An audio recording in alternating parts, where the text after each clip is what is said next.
Hello everyone! Good day po! Ayan, once again, nandito po ako ngayon sa ating Brianna Townhouse. Ayan po. Mag-a-update ako sa inyo ngayon ng ating model unit, kung ano po yung itsura niya kapag once po na turnover na sa inyo yung Brianna Townhouse po. So ito guys, si Brianna Townhouse, mga foreclose po ito ng Pag-ibig. Tapos binili siya ni Westchester. So ang developer po natin dito is si Westchester po.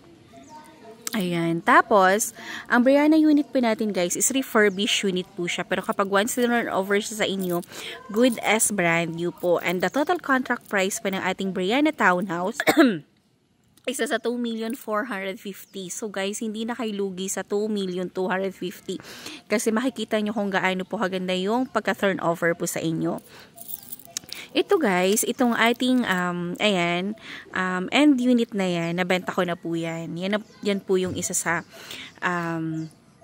ating corner unit. So, sold na po yan guys. And napakaswerte nung kliyente ko kasi tingnan nyo naman guys yung excess lot niya. So, 50 square meter yung excess lot niya. Pero since ito guys is hindi na siya kasama sa lot, parang nag-overlap siya. Sa kanya na rin yan. So, parang 100 square meter yung excess lot ng client ko. Kaya, sobrang laki niya. So, ngayon po, ipapakita ko sa inyo yung development dito sa aming Brianna Townhouse na bundle unit. Napaka ganda niya guys sa loob, and talagang quality po yung pagkakagawa, and hindi mo siya guys may isip na refurbished unit siya kapag once na turnover sa inyo, kasi parang as in bagong bago talaga siya guys. Pinalitan po lahat, inayos po lahat para maging comfortable kayo guys kumilos pag once po na turnover na sa inyo. So, si Brianna Townhouse natin guys is through Pag-ibig Financing. So, ayan siya guys. Ang total contract price po ng ating Brianna isa sa 2,450,000, and yung reservation ay yung down payment nito guys is only 5% po, which is 103,000, and payable po yun after 12 months. So, ang monthly nyo lang dito guys is nasa 8,500 pesos per month for 12 months, and makakalipat kayo agad guys. So 7 days lang upon loan take out from Pag-ibig is makaka-move in na po kaagad kayo. Very affordable siya guys, and talagang inilaan siya para sa inyo, para abot kaya siya, and yet yung turnover natin is very elegant po, and maayos talaga yung bahay. So papakita ko sa inyo kung gaano siya kaganda, and kung gaano kayo comfortable kapag once lumipat na kayo. And guys, yung bahay namin ganito lang for 15 years, pero as in maluwag naman, komportable kami, and maayos naman. Pero ito guys, si Brianna kasi mas level up to guys, mas pinaganda yung turnover po na ito, and mas pinaganda po yung bahay, yung mga tiles niya, yung sa stairs niya, mas in-improve ang ating Brianna Townhouse po. And then, kapag once turn over po to sa inyo guys si Brianna, meron na rin pong free CCTV yan. Meron siyang CCTV sa harap, and meron siyang CCTV sa likod, dun sa kitchen area po natin. And then, yung ating doorknob, yung ano natin, yung sa pinto natin, naka-smart lock na rin po siya. So, very modern na po ang turnover natin for Brianna. Tapos ito guys, may nakikita po natin, ayan po. Ayan, mga available units po yan. And meron pa tayong available units sa other areas po dito po sa St. Monique. And then, meron pa tayong available po dito na one corner unit. Yun nandun lang din sa dulo po na itong hilera po na ito. So, yun na lang po yung nag-iisang corner unit na video ko na rin po nung nakaraan. So, check nyo na lang po guys sa aking YouTube account para makita nyo po yung itsura ng ating isang corner unit. Kasi ito po, napakaswerte nung client ko po dito na nakakuha. Kasi tingnan nyo naman kung gaano kalaki yung excess lot niya. At the same time po, katabi niya po yung guardhouse, and nasa main road pa po siya. So guys, ang main road po natin is nasa 4 lanes po yan. So pwede ka mag-business po dito. And so pasukin na natin guys para mapakita ko sa inyo yung loob niya. So ang turnover natin guys, same siya sa Bianca. Ito po guys yung parking area niya na meron siyang nakalagay na po na grill sa gilid-gilid. Same sa Bianca na meron siyang mga plants para at least meron po tayong parang privacy po sa ating kapitbahay. Ayan po, meron siyang 1-car garage and this coming April guys, ang grand launching po namin. So, pero baka before the grand launching is sold na po yung ating mga units kasi tuloy-tuloy na po yung ating bentahan dito. And once interested kayo, magpa-schedule na kayo ng site viewing, baka po maunahan tayo. Kasi, napaka-affordable ng ating Brianna Townhouse guys. So, ito po ang ating turnover. Before po, ang turnover ng ating Nicole Townhouse po is, ang hambay natin is kahoy. So, inaani siya. For this time, mas na-level up siya. Ang hambay na po natin is, bakal na po siya guys. Steel frame na po. Napakatibay po niyang klase. Kaya, no worry na po tayo sa anay.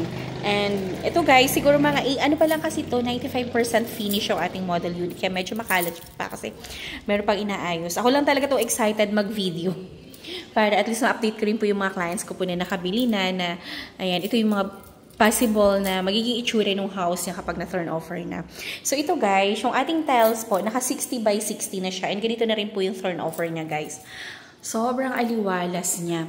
So, hindi ka nalugi guys sa 8,000 monthly dito.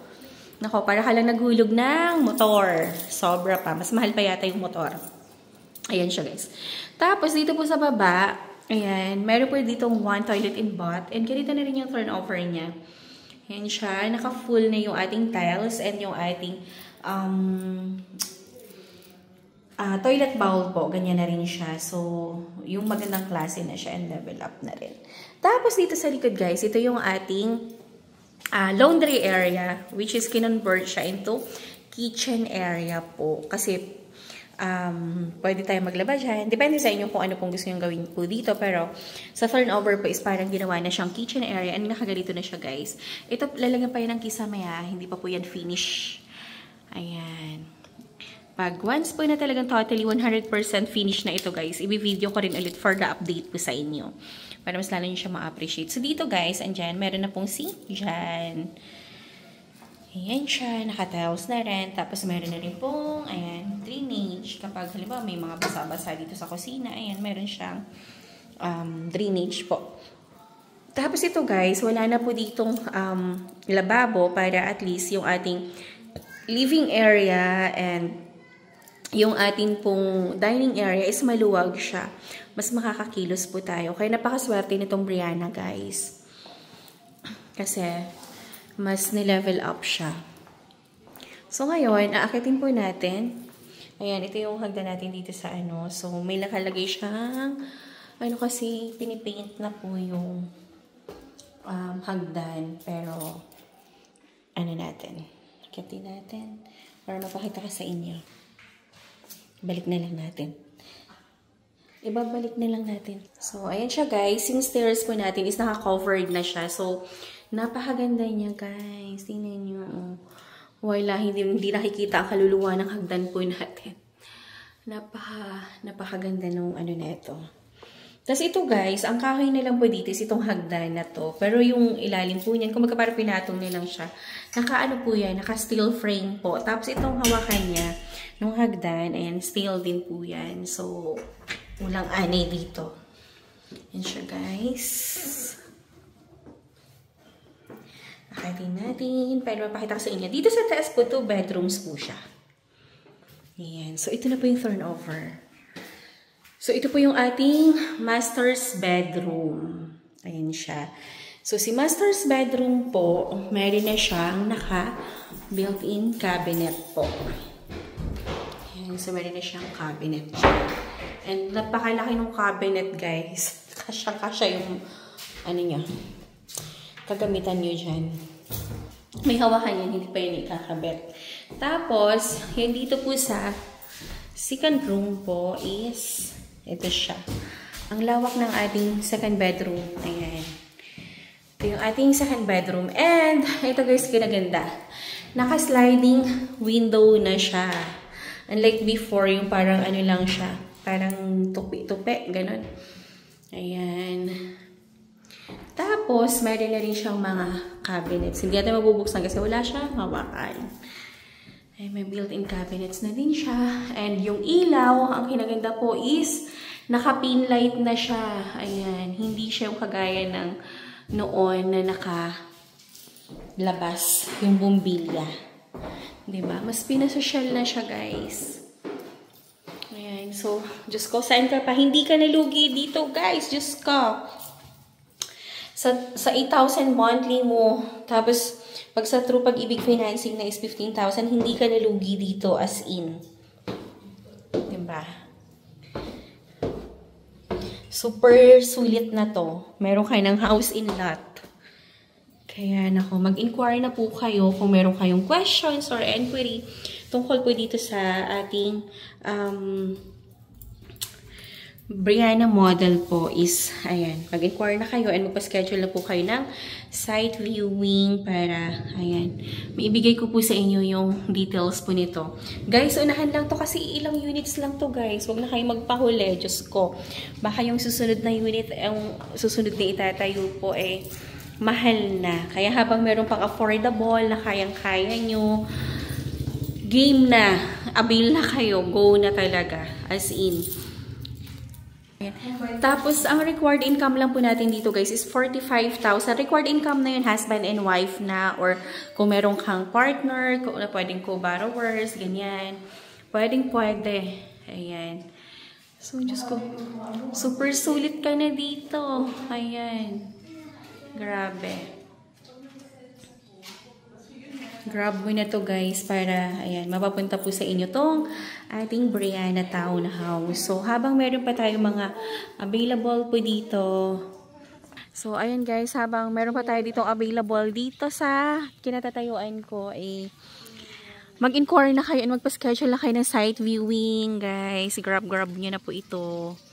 Super sulit na to, hindi ka nalugi sa ating Brianna Townhouse. Napakaganda po ng thorn offer. So, 95% pa lang finish yan, pero makikita mo na yung ganda ng bahay. Ano pa kaya kapag na-finish na, 'di ba? Pag naayos at nalinis na, mas okay, mas mahanhan, and mas komportable ka po. Tapos ito, guys, hindi siya mababa yung ceiling niya, guys, mataas siya. Tingnan nyo, pasilip ko sa inyo. Tapos naka-pin light na rin yan. Ayan, guys, ayan. So, social na yan, Hindi na nakalitaw yung mga bumbilya ng bahay nyo dyan. Yan siya, guys. Ayan. Makalat lang, pasensya na po talaga. Excited lang ako i-share sa inyo. So, ayan, kung meron kayong questions or inquiry tungkol po dito sa ating Brianna Townhouse, magpa-schedule na po kayo ng site viewing. Ayan, available po ako from Monday to Sunday, from 8 PM po until 9 PM. Kasi open lang naman to, and taga dito lang din po ako nakatira. And very safe po dito sa St. Monique. Nothing to worry po for the safety kasi meron po tayo dito mga guards and rooming guards, and mga ano po natin dito, may mga CCTV and may mga guards po. So, ayan, once again po, maraming salamat po sa panonood ng aking videos. And please like, share, and subscribe po nitong aking YouTube channel para every time po na nag-upload ako ng mga bagong videos, bagong project, is manonotify po kayo. So once again, maraming salamat po and have a nice day everyone. God bless po and bye-bye. Thank you.